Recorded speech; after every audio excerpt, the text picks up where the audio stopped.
Hello, what's going on, everybody? This is John Hasselbauer, golf writer for thelines.com. In this video, we have a lot to cover. We have the RBC Canadian Open at Oakdale Country Club, or Golf and Country Club, for the first time in the Canadian Open's tournament history. So excited to dive into that for the first time. Always nice to have a refreshing new course on the rotation.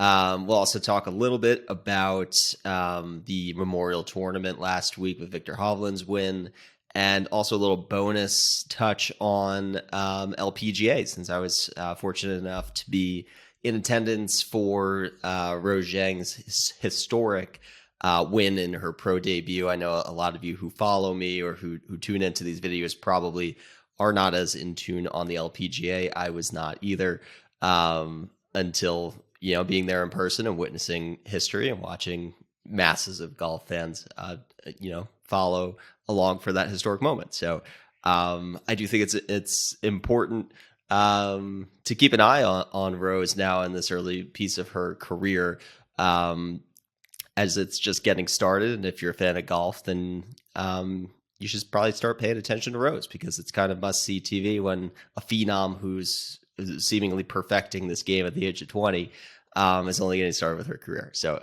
I do want to touch on that a little bit, but before we get any further into this video, make sure you are subscribed to the Lines YouTube channel. Ring that bell on this video right here. Comment, like, subscribe on this video. Make sure you are staying up to date on everything, not just golf, but all topical sports. We have it on the channel. And go to thelines.com page to see all of my written work this week, as well as links to the free Discord where we discuss all of our golf bets. But yes, let's kick things off with where we last left off last week, which is the Memorial Tournament. Now, me being at Liberty National on Sunday, I did not catch the climactic conclusion to the Memorial between Viktor Hovland and Denny McCarthy. Poor Denny. Really good player, seems due to pick up a PGA Tour win. I really don't think it would have made sense if after a few close calls, it was the Memorial against this elevated field that Denny gets his first career PGA victory. Lo and behold, when you put an unproven player like that in a position to win a big tournament with Jack standing there on the green and you need a par to win it, one of the most difficult holes on the course, easier said than done. So ultimately, he could not par 18. He goes to a playoff. I didn't see exactly what happened in the playoff, but I think he bogeyed the first hole. Viktor Hovland easily two-putted, and that was that. And I think that puts an end to a narrative that really should not have existed with Hovland, that he only wins on easy courses. He's always played well in the majors. His short game has always showed up on the more difficult courses. Doesn't really make sense why that's a thing. But it is a thing, and that's the only thing that holds Viktor back. So if for whatever reason the conditions get more difficult and he gets more focus, he puts a little bit more practice in those weeks on the short game, and he's not losing significant strokes to the field around the green, then he's always going to be a threat. A place like Memorial, you need to be long, you need to be accurate, you need to be a great ball striker, and he just continues to be one of the best approach players on the PGA Tour. It's no wonder he contended at Oak Hill, and he should be a threat, I would think, for the rest of the majors this year. And a pretty imposing presence on the Ryder Cup now. Don't look now, but Rahm, Rory, and Hovland as the top three in the Ryder Cup is starting to get pretty intimidating. So hopefully, everybody's sort of trending upwards into Rome this year. It seems like it's going to be a compelling Ryder Cup this year with all the top players playing out there, but even Tyrrell Hatton, who I continue to bet, and he continues to kind of backdoor top 10 and make you believe just enough at the end that you can back him the next time again. Even he's playing probably his best season he's had. Definitely by PGA Tour standards, this is the best he's looked in PGA Tour events. So going to be an interesting Ryder Cup, absolutely. But yeah, I think aside from that, with the Memorial, disappointing from my end to have the Morikawa ticket and have him be, I think, within one stroke of Hovland going into the final round and pulling out with back spasms, which I was trying to read up on what exactly happened. It seemed like he was just like stretching in the gym before his round and his back locked up. Had no injury concerns leading into the week. Looked really good. Actually seemed like he was turning the putting around. It was a little like, classic Morikawa round 1, and then he was hitting a ton of putts round 2 and round 3. Was not putting it all 4 facets together, but was still 4 under, 2 strokes back going into the last round, and then it's a withdrawal. So, tough break there. What can you do? Still trying to get back on the horse with the outrights for me personally, but good segue because Rose Zhang on the LPGA Tour bailed me out last week. I did not have a horse in the race on Sunday at the Memorial when it seemed like the whole half the field was within a couple strokes of the lead. But I did have the outright on Rose Zhang, which was more of an entertainment bet for me, kind of betting on a narrative. It doesn't feel as sweet when you hit an outright without really doing like the research and kind of just going off gut. But I was at the event. I knew I was going to be there on Sunday, and I wanted a little bit of a sweat. So I looked at the field. I saw Rose Zhang. I knew the name. I knew the story. Bet on it, and it really just was a perfect storybook ending. Especially as a spectator at the event, to buy tickets to an LPGA event. This is the first time I've ever been to an event in person. Rose Zhang is there in her debut, even if she wasn't contending. That would have been just a fun, up and coming star to track along. I had an outright in the mix. That would be fun to track along. For that to all come together and all of the press to be on top of Rose and it be in, the New York City area with a big golf, really a starved golf crowd of people who just love golf and have no PGA Tour events anywhere near Manhattan that we can go to. There was actually big crowds following Rose to the point where I wanted to watch every shot, every hole she was playing, but ultimately kind of did the whole follow for a hole, go ahead to wait by the green, wait for her to come up, have a good view, watch the tee off, then go 2 ahead. And that worked well, but it was interesting because I didn't really know how packed the course was going to be for an LPGA event. And they really showed out for her. I was impressed by how many people were there. But I think the interesting thing about that round from Rose, having followed her all day, is she really didn't do anything on Sunday to take the tournament, to win it. It was really just that everybody chasing her kind of stumbled over themselves. And Rose was able to go into the last hole with a 1-stroke lead and shooting, 1 over for the tournament. And had like a chance to go up and down for par to win it outright, and missed that par putt and went to a playoff. So it was no birdies. It was a lot of 2-putt pars on par 5s, a couple like 8-foot par saves, but there was never really this big like putt that she hit where you were like, okay, that's it. She had her chance to win the tournament and she did it and she locked it up and the crowd goes wild. There was never a crowd goes wild moment until, she was in position to win in the playoff. And even then she had like a 5-footer for birdie to ice it, and she missed that, and she had a tap in par. So interesting way to win a tournament. I think that's probably scary for everybody else on the LPGA Tour, that she really didn't have her best stuff. It didn't seem like, to me at least, on Sunday. And in her first ever professional start, she just came out there and won anyway. Got to be such a huge confidence boost for her too, to go into her first ever start. Listening to her comments afterwards, it was just, I didn't have any goals of winning or making the cut. I just wanted to play my game and see how my game stacked up. And now she knows, like, she doesn't need her best stuff to even beat the best players in the world in her sport. So, it's easy to do the hyperbole and overreact and compare her to the greats of the game and the trajectory that she's on. I mean, the facts are nobody's had a better collegiate career than she has, men or women. You've seen all the wins that she's picked up on the junior circuit, and then the first chance she had to, kind of prove her game, kind of litmus tested against, the best women's players in the world in a really loaded field. She was paired up on Sunday, the final grouping, with the odds-on favorite that week, and she dusted her. So she knows how her game stacks up now, and that can only be a confidence boost. We usually talk about like floodgates when you get your first win, but when your first win is your first start, then it's floodgates from the beginning. So I'm just really excited to see what's next for her. I think her next start will be a major. She's got this big fan base. We love to see greatness. She has a great head on her shoulders. She's really good with the media. She's really personable.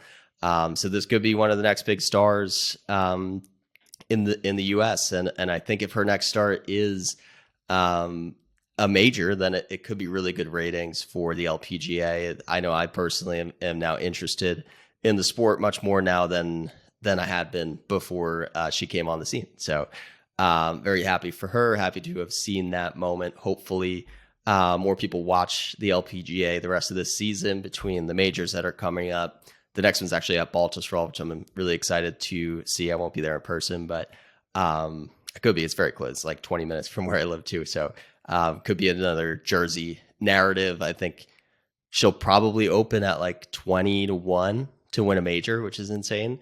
And then she'll probably be on the Solheim Cup team in September. So gonna have a lot of opportunity to watch her for the rest of the season. I think it's gonna be good for the game of golf. But yes, I think I'll transition now into the task at hand. So I'll share my screen here. It is RBC Canadian Open Tournament Week. It is the last week before the U.S. Open, which will be at LACC. Speaking of events that I am boots on the ground for, I will be there on Friday. So if you are there, definitely hit me up, because I'm actually going to be there solo, which is something I've never done at a golf tournament before. Interesting logistics of travel for me. I'm going to a wedding, family wedding, but I wanted to make a longer trip out of it because I work with some people in LA that I've never met before. So I'm staying on my own. I'm in LA. I'm meeting up with some friends here or there, but I'm going to that golf tournament alone. And then I'm flying straight out of there that night into a wedding. So action-packed week for me next week at Los Angeles Country Club. But very excited for that. Had a great time at Liberty National, and from everything I've seen about LACC on the video so far, that looks like a course like no other. So I'm really excited to be there on the grounds for that as well. Will not be on the grounds in Toronto, but that is where the PGA Tour is heading next. For the first time, we are at Oakdale Golf and Country Club. It is another Stanley Thompson design. It seems like every time we go to a course in Canada, Stanley Thompson either designed it or influenced somebody else who designed it. He has such a stranglehold on Canadian golf architecture, and they have so many beautiful courses, so many courses in the like North American top 100 courses in that you can play. A lot of them are Stanley Thompson. So I forget if Oakdale is on that list. I feel like it may not be. But looking at the pictures, it is sort of when it's not a tournament week, it's a 3-set of 9-hole course design or layout, and they are kind of picking and choosing from all of those 3 courses to build the 18-hole routing for this one. I would say, generally speaking, the front 9 is a little bit more difficult. The back 9 is extremely scoreable. All of the par 5s are going to be reachable in 2. There's a lot of short par 4s under 400 yards. I think there's 5 holes under 400 yards. And even the long par 4s, a lot of them have pretty generous fairways. So the rough is extremely penal here, but the bunkers are not crazy. And there are some elevated greens, which could make it a little bit tough to hold these if you are hitting from off the green.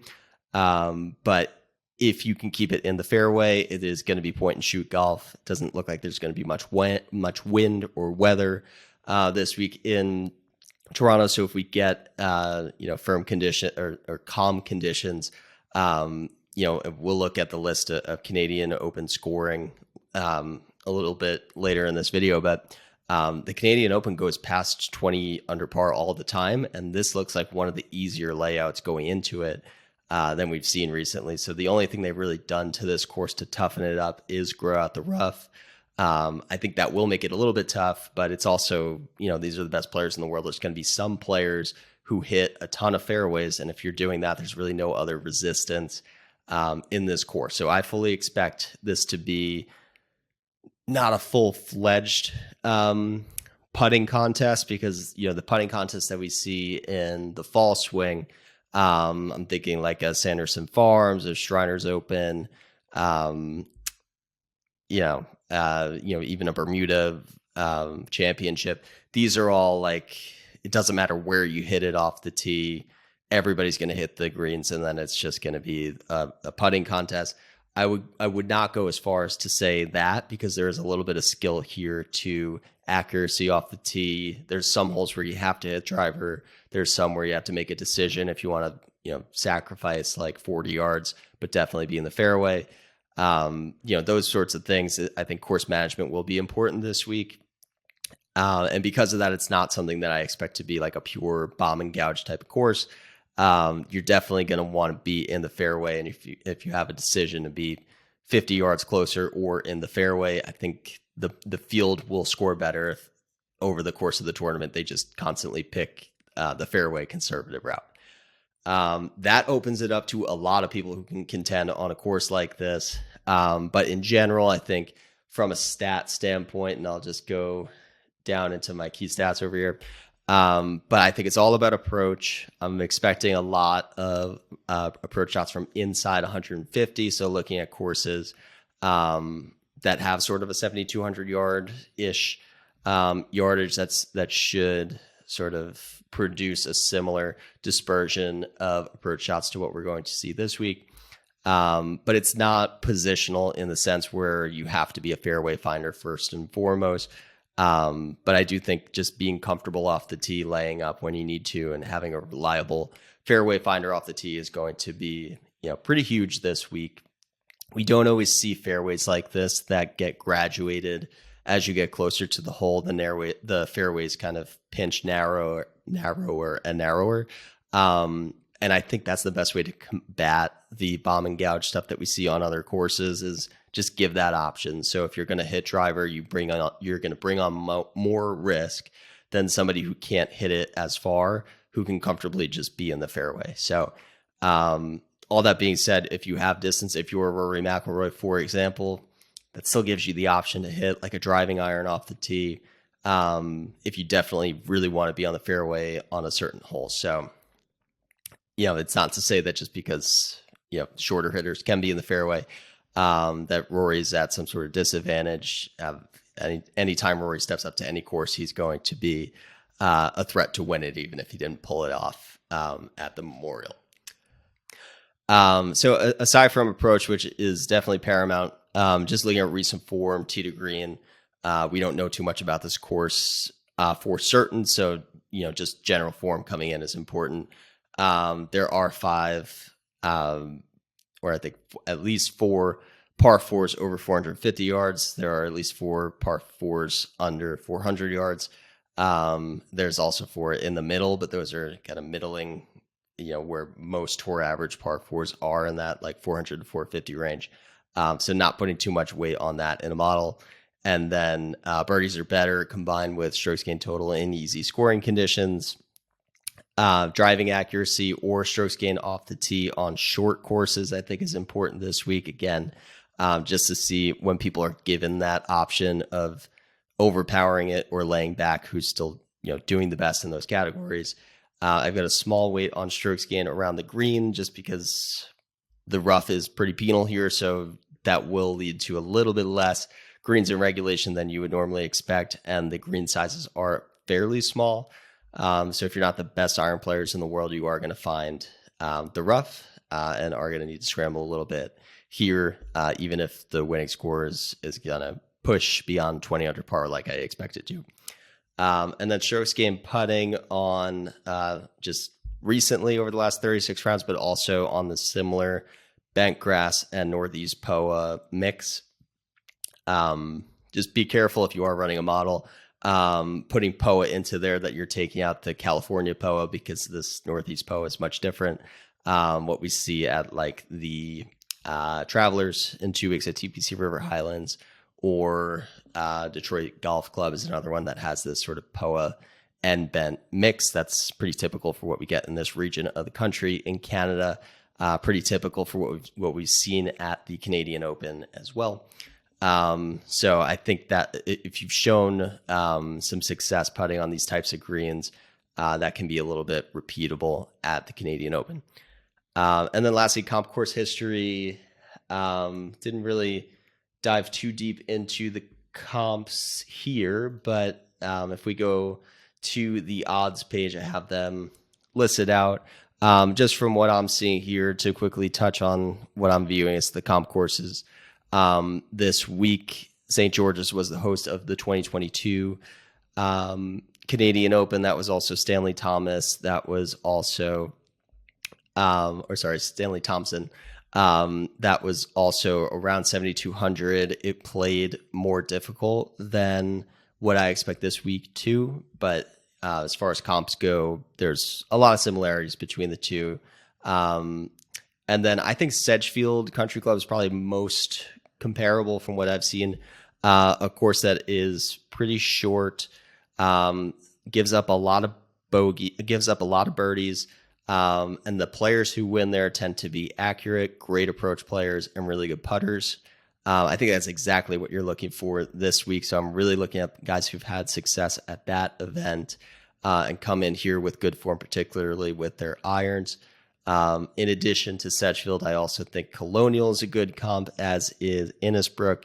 Harbortown less so, because it's so positional and so kind of one-dimensional in how you have to play it, point A to point B. But if you can play well at a course like that, that strategy I think will work at Oakdale as well.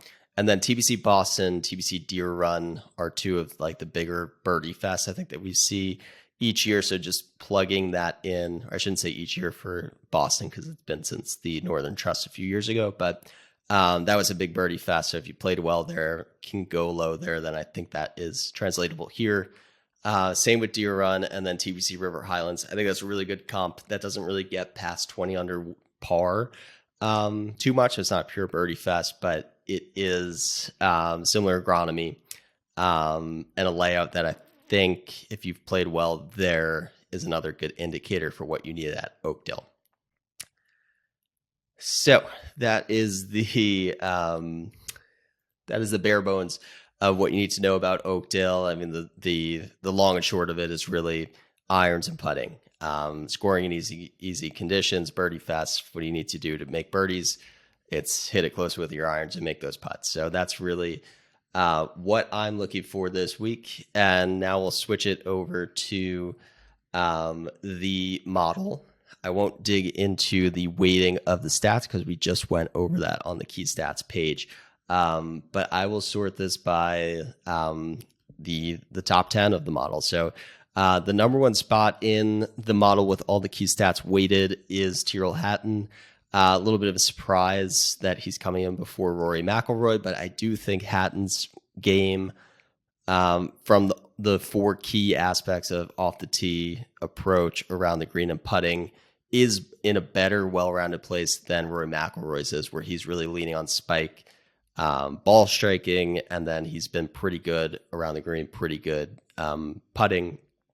Hatton's just been like very good in all four areas, but hasn't been great enough to spike and win a tournament, but he seems to be putting himself in contention every single week he tees it up. He's a really short number this week. Pretty long number, though, at the U.S. Open, so might be keeping an eye on how he does this week. He hasn't been playing a lot of weeks in a row, which gives me a little bit of pause. But I think I saw 50-1 on him at the U.S. Open. And I really just don't see why his game can't stack up to win a major. It would not shock me at all. His pedigree in majors in the past hasn't been the greatest, but it hasn't been the worst. And, he's just having such a better year this year than he has in the past. So definitely a name to watch out for this week. One that I probably will not get to on my betting card, but possibly in a few DFS lineups. So it's Hatton 1, McIlroy 2, Corey Connors in a home game in front of the Canadian faithful at number 3. I think he'll be a popular play this week just for that narrative alone, and definitely fits from a ball striking standpoint what you want to do here.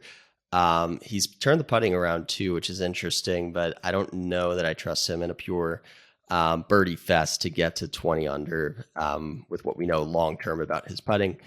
Justin Rose is number 4. Love Rose this week, followed by Tommy Fleetwood 5, Shane Lowry 6, Matt Kuchar interesting at 7, Cameron Young number 8. He's kind of disappeared a little bit. The putting has been absolutely terrible, but he does stack up really well in everything besides the putting, and you can see it's all green in his profile except for putting, last 36 and bent POA. So he's kind of broken with the putter. I don't think that's going to change overnight, and you really need that to spike this week, or I don't think you have much of a chance. So will be a fade for Cameron Young this week for me. And then Brendan Todd. I want to say Todd withdrew from his last event. I was looking pretty closely at him this week, but he has looked a little bit iffy, and he's coming off of a withdrawal. So I'll probably be out on Todd as well. And then Svensson. So we have a second Canadian in the top 10 of the model. That's interesting. I really do like the way that his game stacks up. I believe I bet him last year, and I think he had a career best top 20 at the Canadian Open last year. So there is an ongoing narrative that Canadians don't play their best in the Canadian Open. And there hasn't been a winner since the 70s, I believe. So, history may not be on the side, but maybe we're due to see a Canadian winner this time around. So I will now just filter it to my bets that I placed this week. Starting with Justin Rose. He was my spotlight feature this week. When I think about irons and putting, I think about Justin Rose, and the stats back that up. He is number 2 in strokes gained approach. He is number 1 in putting on these Northeast bent POA style greens. He's also a 3rd in tee to green entering this week. And when you combine that with the surface that we're about to get to, that we have not really seen so much in the immediate, he becomes a pretty ideal course fit. And then just to kind of go into that a little bit deeper with his results, this is what you want to see. You want to see spike approach getting up to 7 on a positional course like the Charles Schwab, and you want to see spike putting. He's if he gains 7.8 and 4 putting this week, he's probably going to win. And we know he's capable of that because that's what he's done in each of his last two weeks. So that's a profile I think will work here. And he left on a high note at the Canadian Open last year, where he shot at 60, had a really good chance to shoot a 59 going into the last hole, and he kind of botched it. But a good vibe to end on with a final round 60.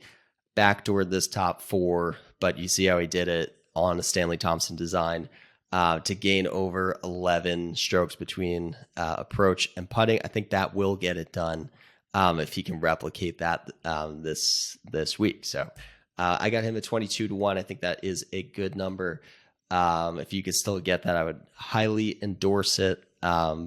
Basically, I think you make a decision with the top 6 players this week, and then there's a huge drop off. But between Rory, Hatton, Fitzpatrick, Lowry, Young, Burns, Rose, that was more than 6. But that group, I think you pick one of those and then you just spread a bunch of outrights.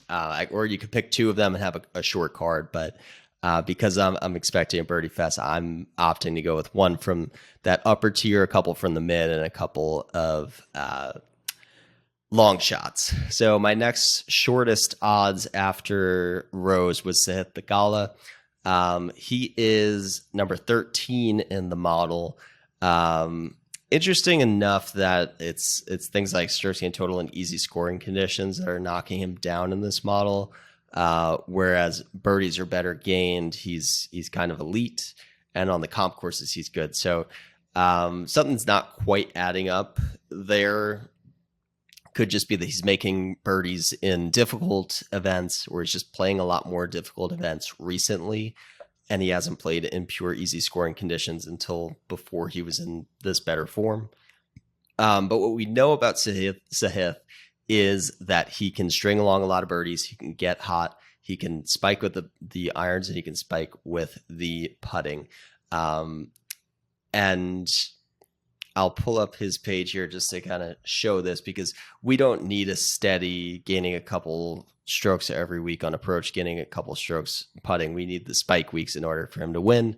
And you look what he was doing kind of earlier in the season, gaining over 6 at the Farmers, gaining over 7 at the Genesis, and then all of these spike putting weeks to go along with it as well. What I think it makes Sahith kind of a interesting buy low candidate is you look at these last 3 events and they have not been very inspiring. He has not been ball striking it very well in them, but it's the Memorial, it's Oak Hill, and it's Quail Hollow. And all of these 3 courses are just ruthlessly long with big rough. And if you're hitting a ton of drivers, which you have to, you're probably in the rough a lot, and then you're probably hitting these uncomfortable approach shots and guessing how the ball's going to react. That's incredibly different. It's a really different environment from what we should expect this week, which is going to be shorter. It's going to be more driving irons, which is more up Sahith's alley, and definitely more in line with an RBC heritage than these last 3. So I'm almost willing to just say all 3 of these grinder events, tough scoring conditions, not birdie fest. This is more scoreable. This is, layup, keep it in the fairway, hit a nice approach, make a ton of birdie putts. He finished top 5 despite not really having it on approach. But aside from that, we know he played well at the Masters, and he was trending very well at the beginning of the season. So I'm not concerned about the state of Sahith's game. I was hoping we would get a little bit of a better number. I got a 35 on him.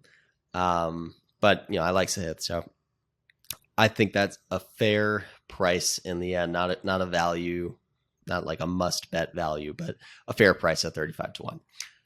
After Sahith, I'll just kind of combine the next 2 Canadians into one. So I got Svensson and Taylor both around 70 to 1. I think that's also, if you're not going to play all those favorites I mentioned, or Theegala, then there becomes this significant drop off where it's like you've got the 20s or under, you've got Sahith and maybe 1 or 2 other players in the 30s, and then it's like everybody else is in the 70s. So that's kind of how I built my card. A couple of guys in the 70s who are Canadians who know this style of Stanley Thompson design, can get hot putter, can get hot irons, and can keep it in the fairway. They'll have the crowd on their side if they're playing well. On the weekend, they'll be willing them to a nice finish. So I think that's a good narrative to chase as well, and a good vibe on the card to have multiple Canadians. I think that's just good tradition whenever we get to the Canadian Open. Get exposure to some Canadians, at least one if you can. Next, we have Eric Cole. I love Eric Cole this week. I did see a tweet that he's playing in like his 10th consecutive week.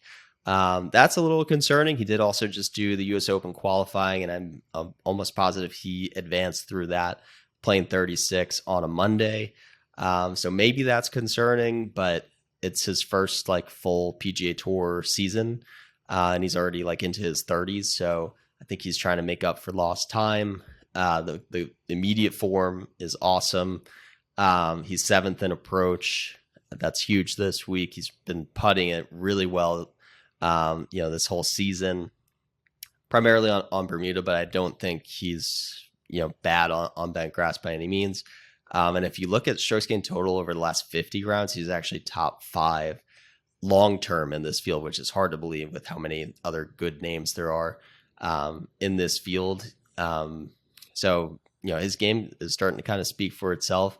And I think it's best suited for easy scoring conditions where you really just lean on the irons, take a bunch of, approach shots from the fairway, and who's going to make the most 15 to 20 foot putts.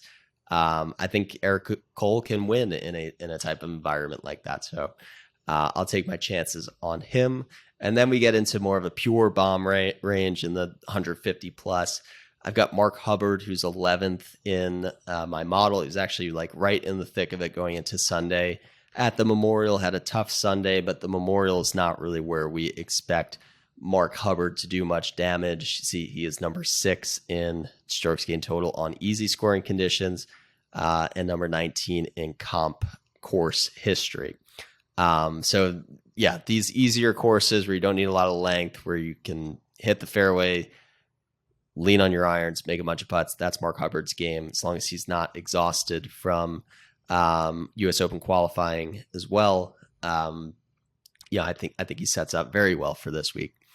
After Hubbard, there's Chez Reavie, who's down here. I bet him top 40 at the Byron Nelson recently, which is another putting contest, easy scoring condition. He finished 40th, so we got a little bit of a chop there. But he's somebody who continues to gain with his putter, and I would never bet Chez Reavie in a putting contest if that was not the case. But it's been 6 or 7 events in a row now that he's been positive putting. Now he goes back to more of a short layout where you're not going to be sacrificing strokes to the field for a lack of distance.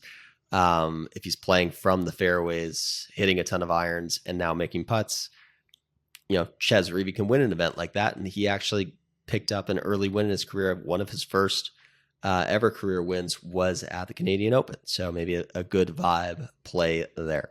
And lastly, Carson Young, Birdie Fest. You play Carson Young. That's really all there is to it. The guy's a sensational birdie maker. I believe he also had a very good U.S. Open qualifier day. A lot of these guys in this long shot range are probably not qualified for the U.S. Open and probably are using this week to qualify or try to.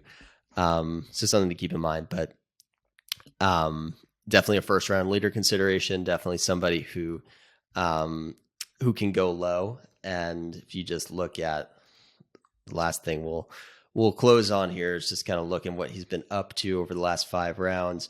And it's 4 top 20s or top 21 finishes. So he is 250 to 1, but you look at what he's doing best. It's approach, it's putting. I think you can get away with being an okay player off the tee, but if you're somebody who gained 2 strokes off the tee at the Heritage, you can definitely gain multiple strokes off the tee at this course. And then it's really just a matter of like staying neutral around the green. And if you can do all of that, then you've got yourself a viable 250 to 1 long shot.